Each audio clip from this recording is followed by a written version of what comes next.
Shalom అందరికి శ్రమకాల ధ్యాన కొడుకులు. ఈ రోజు దేవుడు మనతో మాట్లాడుతున్న వాక్య భాగం ఒకసారి పరిశీలిద్దాము.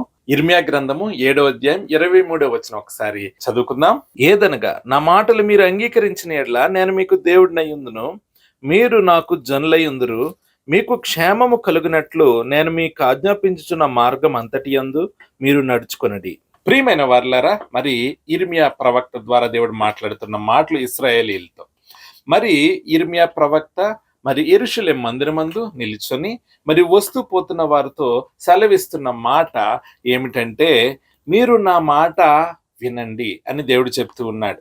ప్రియమైన వారలారా, అక్కడ పరిస్థితి ఎలా ఉందంటే, యూదా దేశం మీదకి దేవుడు ఉగ్రత రప్పించబోతున్నాడు. ఇప్పటికైనా మీరు మీ మార్గములను మార్చుకోండి, మీరు పశ్చాత్తాపపడండి అని చెప్తున్న పరిస్థితిలో యొక్క వాక్యం వారితో మాట్లాడుతూ ఉన్నాడు. ప్రియమైన వారలారా, కొన్ని వచనాలు ముందుకు మనం వెళ్తే మరి దేవుడు వారితో చెప్తున్న మాట ఏంటంటే, నేను ఐగుప్తు దేశమందు మీ పితరులను బయటికి రప్పించినప్పుడు నేను వారికి ఏ ఆజ్ఞ ఇవ్వలేదు, నాకు బలులు అర్పించమని మీకు చెప్పలేదు, నాకు దహన బలులు మీరు ఖచ్చితంగా తేవాలన్న ఆజ్ఞ మీకు ఇవ్వలేదు. కానీ మీరు నా మాట వింటే, నాకు విధేయత చూపిస్తే నేను మీకు దేవుడినై ఉంటానని మాత్రం నేను వారికి సెలవిచ్చాను. ప్రియమైన వారలారా, అవును, దేవుడు ప్రేమమయుడు. ఆయన నా మాట మీరు ఆలకించండి అని చెప్తున్నాడు, విధేయత చూపించమని చెప్తూ ఉన్నాడు. ప్రియమైన వారలారా, మరి ఈ లెంట్ దినాల్ని పాటిస్తున్న మీరు కూడా ఒకవేళ దేవునికి విరోధంగా ఏదైనా ప్రవర్తిస్తూ ఉంటే ఇప్పటి వరకు దేవుని దగ్గర మీరు విధేయతను కనపరచడం నేర్చుకోండి. ఎందుకంటే ఆనాడు యూదుల పరిస్థితి ఎలా ఉందంటే, వారు బలులు అర్పిస్తున్నారు, ఆరాధన చేస్తూ ఉన్నారు, కానీ వారు దేవుని మందిరానికి బయట వారి జీవితం చాలా మరి దేవునికి వ్యతిరేకంగా ఉంటుంది. ఏ విధంగా అంటే, వారిలో విగ్రహారాధన ఉంది, దేవుని విడిచిపెట్టారు. ప్రియమైన వారులారా, వారిలో మరి ఇక న్యాయము తప్పిన పరిస్థితులు ఉన్నాయి. వారు ఏ విధంగా న్యాయం తప్పేవారంటే, వారు ప్రియమైన వారులారా, దేవుడు ఏది చేయొద్దన్నాడో అన్నీ చేశారు. వారు చివరికి వారు వడ్డీ వ్యాపారాలు కూడా చేశారు. ప్రియమైన వారులారా, అంతేకాదు, వారు అషేరియా దేవతలను అనుసరించారు, కనాను దేవతలను అనుసరించారు. అంతేకాదు, వారి పిల్లల్ని బలిచ్చే స్థితికి కూడా వారు దిగజారిపోయారు. కానీ దేవుని మందిరానికి వస్తున్నప్పుడు మాత్రం ఆరాధన చేస్తూ నీవే మా దేవుడు అని చెప్తూ ఉన్నారు. కానీ వారి జీవితంలో దేవుని యొక్క విధి విధానాలు ఎక్కడా చూడలేదు. వారు దేవుడికి విధేయత చూపించే పరిస్థితులు ఎక్కడా లేవు. ప్రియమైన వారులారా, అంతేకాదు, వారిలో ఉన్న మరి యొక్క దేవునిని వాక్యాన్ని అతిక్రమించే విధానం ఏంటంటే దోపిడీ చేయడం, లేకపోతే ఇతరులను బాధించడం. మరి ముఖ్యంగా వారు విధవరాలను బాధించారు, తల్లిదండ్రులు లేని మరి అనాథులను బాధించారు, వారి దగ్గర ఉన్న ఆస్తులు లాక్కునేవారు. ప్రియమైన వారులారా, అదేవిధంగా వారి దగ్గర ఉన్న పరదేశులను వారు బాధించారు. దేవుడు వారితో చెప్తున్న మాట ఏంటంటే, వారిని ఆదరించాలని చెప్పాడు. ప్రియమైన వారులారా, అనాథుల పక్షాన్ని నేను ఉంటానన్నాడు, మరి విధవరాల పక్షాన్ని నేను ఉంటానన్నాడు. ప్రియమైన వారులారా, వీరి ధన సంపదన కొరకు వారిని బాధించిన సందర్భాలు కూడా ఉంటూ ఉండేవి. అందుకనే దేవుడు చెప్తూ ఉన్నాడు, మీరు నా మాట ఆలకించి మీరు నాకు విధేయత చూపిస్తే నేను మీకు దేవుడినై ఉంటాను అన్న వాక్యాన్ని మరి ఒకసారి వారికి గుర్తు చేస్తూ ఉన్నాడు. కానీ మీరు నా మాట వినట్లేదని దేవుడు చెప్తూ ఉన్నాడు. దేవుడు ప్రేమమయుడు, వారికి ఎంతో నచ్చజెప్పిన పరిస్థితులు. ప్రియమైన వారులారా, మరి ఈ దినమందు మరి నీ యొక్క విధానం ఎలా ఉంది, నీ యొక్క పరిస్థితులు ఎలా ఉన్నాయి? దేవుని మందిరంలో ఉంటున్నా నీవు, మరి దేవుని వాక్యం వింటున్నప్పుడు ఎలా ఉంటున్నావు? క్రైస్తవుల మధ్యన ఎలా ఉంటున్నావు? క్రైస్తవేతరుల మధ్యన ఎలా ఉంటున్నావు? నువ్వు వర్క్ ప్లేస్లో ఎలా ఉంటున్నావు? నువ్వు ఒంటరిగా ఉంటున్నప్పుడు ఎలా ఉంటున్నావు? దేవునికి నీవు విధేయత చూపిస్తున్నావా, లేకపోతే ఇతరులకి అన్యాయం చేసే స్థితిలో ఉన్నావా? లేకపోతే నీ యొక్క దేవుని మందిరంలో యేసుక్రీస్తు దేవుని మందిరం బయట ధనముగా ఉందా? లేకపోతే నువ్వు స్త్రీల వెంట పరిగెడుతున్నావా? లేకపోతే పురుషుల వెంట పరిగెడుతున్నావా? లేకపోతే మరి నీవు పదవి వ్యామోహాలతో పరుగు పెడుతూ ఉన్నావా?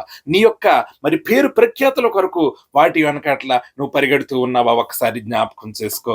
ఒక్కసారి దేవుడు అంటున్నాడు, నా మాట వింటే. దేవుడు ఏం చెప్పాడండి? ఇతరుల ఎడల ప్రేమ చూపించమంటున్నాడు, కనికరము చూపించమంటున్నాడు. కనికరము లేనివాడు నావాడు కాదంటున్నాడు. నేను కనికరం చూపిస్తున్నాను, మీరు కనికరం చూపించాలంటున్నాడు. కనికరము చూపించిన వారిని నా రాజ్యాన్ని కూడా చేర్చుకుని అంటున్నాడు. ప్రియమైన వారులారా, ఆయన బిడ్డలుగా మరి పిలువబడుతున్న మనము దేవుని యొక్క ప్రేమను పొందుకుంటున్నాం అన్నది ఒకసారి ఆలోచించాలి. కీర్తనల గ్రంథం 95వ అధ్యాయం 6వ వచనం ఒకసారి చదువుకుందాం. ఆయన మన దేవుడు, మనము ఆయన పాలించు ప్రజలము, ఆయన మేపు గొర్రెలము. ప్రియమైన వారులారా, మరి ఇక్కడ భక్తుడైన దావీదు అంటున్నాడు, ఆయన మనల్ని పాలించు దేవుడు. మరి ప్రియమైన వారలారా, ఆయన వారిని పరిపాలిస్తే వారు మరి దేవుణ్ణి తమ రాజుగా, దేవుడిగా వారు అంగీకరిస్తే దేవుని మాట మీరరు కదా ప్రియమైన వారలారా. ఆయనంట మనల్ని పాలించు దేవుడు, మనము ఆయన మేపు గొర్రెలము. ప్రియమైన వారలారా, నా గొర్రెలు నా స్వరం విన్న అంటున్నాడు దేవుడు. మరి మనము ఆయన మేపు గొర్రెలమేనా? ఒకసారి ఆలోచిద్దాం. మనము ఆయన మేపు గొర్రెలమైతే మన కాపరి మాట మనం వినాలి కదా ప్రియమైన వారలారా. మరి దేవుడు చెప్తూ ఉన్నాడు, నా మాట వినండి. ప్రియమైన వారలారా, ఒకవేళ నీ యొక్క జీవితం దేవునికి దూరంగా ఉంటే ఒకసారి ఆయనతో అనుసంధానం అవ్వు. దేవుడు శాంతి సమాధానం ఇస్తాడు. ఇశ్రాయేలీలతో అదే మాట్లాడుతున్నాడు, నా మాట వినండి, మిమ్మల్ని వర్ధిల్ల చేస్తాను. మీ మీద ఎవరైనా దాడి చేయడానికి వస్తే వారు ఒక్క మార్గంలో ఉండి వచ్చేవారు 7 మార్గాల గుండా పరుగు పెడతారంటున్నాడు. ఒంటరి అయిన వాడు 1000 మంది అవుతారు. మిమ్మల్ని ఒకవేళ ఒంటరిని చేసి 10 మంది వచ్చినా సరే మీరు ఒక్కలే 1000 మందితో సమానం అంటున్నాడు. ఎందుకంటే మీ పక్షం నేను పోరాడతాను అంటున్నాడు.